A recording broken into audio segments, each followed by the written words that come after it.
Sometimes students mess up their documents, either Google Docs, Google Slides, whatever it is that you have made a copy for each student in your Google Classroom. And the easy way to go back and fix that, and either you can do it for the student or the student can do it, but I'm going to show you from how to do it for the student, is to click on that assignment. So in this case, it's this one that we're talking about, changes in motion and position. I'm going to open up this Google slide. And once it comes to this place, you will see this little button right here. And at this point, we're going to open the whole document into a new window outside of Google Classroom. So click it.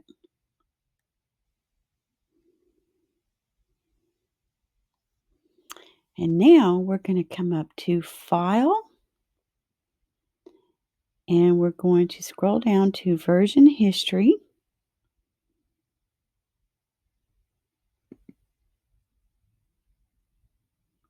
And see version history.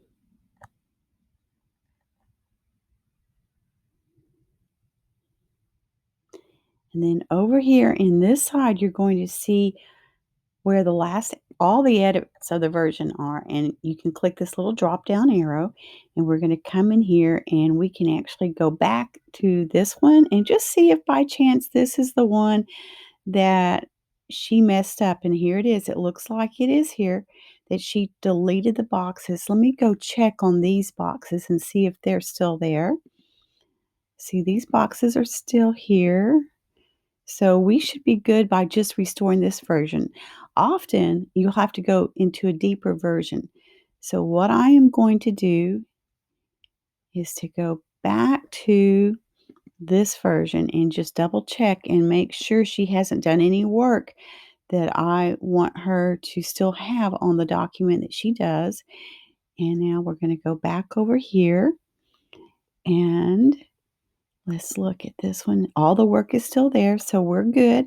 So we are going to take and restore this version.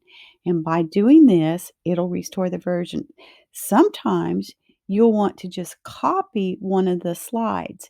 And in order to copy, you just click on the slide you want to copy and you click copy and then go back to the current version. And then basically you can paste it into that current version document. And I hope this helps.